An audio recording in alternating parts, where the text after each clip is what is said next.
YouTube channel, Tony Su Vega. February 17, 8:41 p.m. Magpapalit na ang taon. Aalis na yung Year of the Snake, papasok ang Year of the Horse.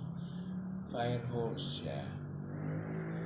Yung heavenly stem ay fire, ang earthly branch ay fire din. So, dalawang fire.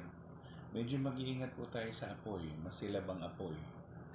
At ang araw din ay mainit. So, magkakaroon siya ng mga forest fires here and there, gano'n, no? So, meron tayong signo sa apoy ngayong taon na to, ha? So, rampant yung sunog, hindi lang sa Pilipinas, kung saan-saan. Pero yung sang-ayon sa Luoshu grid, ang star number 9 ay nasa southeast. So, mas mainit sa lugar natin. Bali, 4 na apoy yun. No? Okay? So, isa-isahin natin ang mga zodiac signs. Mga zodiac signs, simula yung Year of the Rat. Yung mga ipinanganak ng Year of the Rat, meron tawag kami na Swepo. Yung Swepo, yun yung yearly God breaker. Yan. Sumunod doon naman yung Year of the Ox. Yung Ox, medyo maganda ang posisyon niya ngayon. Yung nasa kanya ngayon, yung energy ng Dragon. Ang tawag ay Longda. Pero ingat pa rin siya dun sa Yellow Star 5 kasi tatamaan sila ng tawag namin sa Chinese soon, loss. Merong loss. Loss of life, loss of money, loss of relationship, ganun, no? Yun yung Year of the Ox, Longda siya. Whereas yung Tiger naman, Baihu. So, nasa kanya yung Backstabber Star. Sumunod doon yung Rabbit, isa sa pinakamaswerte. Nasa kanya kasi yung Fortune Star, yung Fuda na sinasabi.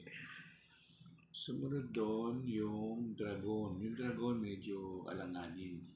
Kasi yung Dragon, nasa kanya yung Diauke. Yun yung hanging guest.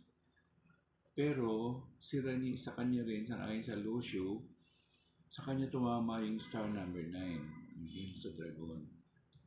Sumunod yung Snake. Ang Snake ay nasa kanya yung Bingfu. Bingfu yun yung illness star. Sumunod si Horse. Si Horse ang Tai Shue. Siya yung yearly god. Sumunod sa yearly god, si Year of the Horse, si Sheep. Si Sheep tatamaan ng Taiyang. Yung Taiyang yung biglang mainitin ng ulo, nang-aaway, ganun. So, mawawalan siya ng kaibigan. Sumunod sa Taiyang yung si Beard of the Rooster. Si Rooster, tumama sa kanya yung Peach Blossom Star, number 4. Maganda namang posisyon yun, pero ingat lang kung may asawa o mayroon na siyang relasyon. Kasi maaaring magpagsimulan yung away. Tapos, nasa kanya ngayon yung tawag ay Tayin. Magiging siya, malulungkutin yung Tayin. Yun yung energy ng buwan. Sumunod sa Tayin si Dog. Si Dog ay police officer siya ngayon. So, siya yung magbabantay ng tao kung tamang ginagawa o hindi. Magandang posisyon din yung Guanfu, pero mamimiligro yung buhay niya. Hindi siya basta makialam. Sumunod sa doon ay yung Sifu. Sifu is Death Star. Tumama yun sa mga yearborn pig.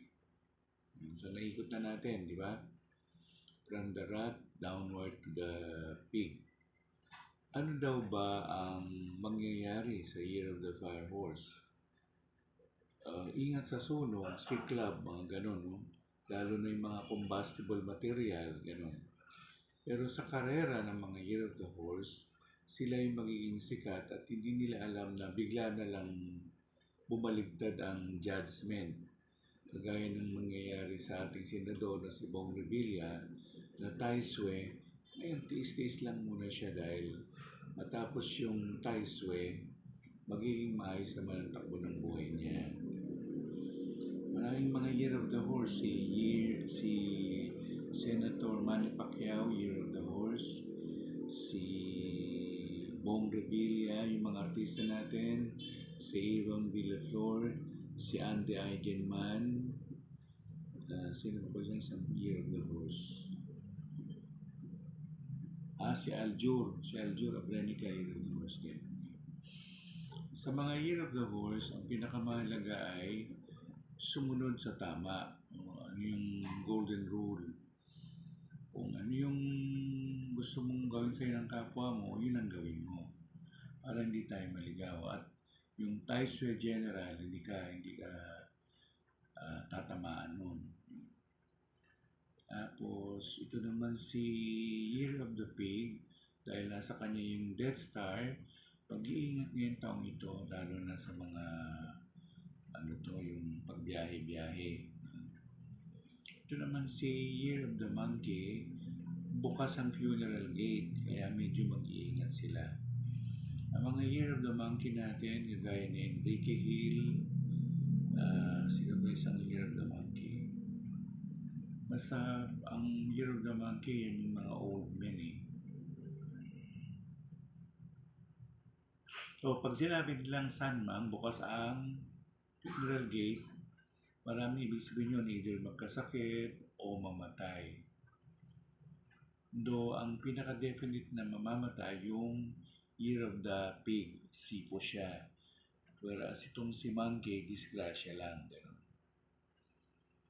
Pero sa kabuuan, ang panahon natin ay natapos na yung trouble. Pumapasok na yung release. Kung yung swerte mo ay naipit itong taong 2025, lalabas na yan ngayong 2026. Maraming may breakthrough. Yung breakthrough, bigla na lang sinwerte, bigla na lang naging maayos ang buhay. At medyo mag-iingat lang sa mga air travel sa taong ito. Yun po, Shin Yen Kuaila.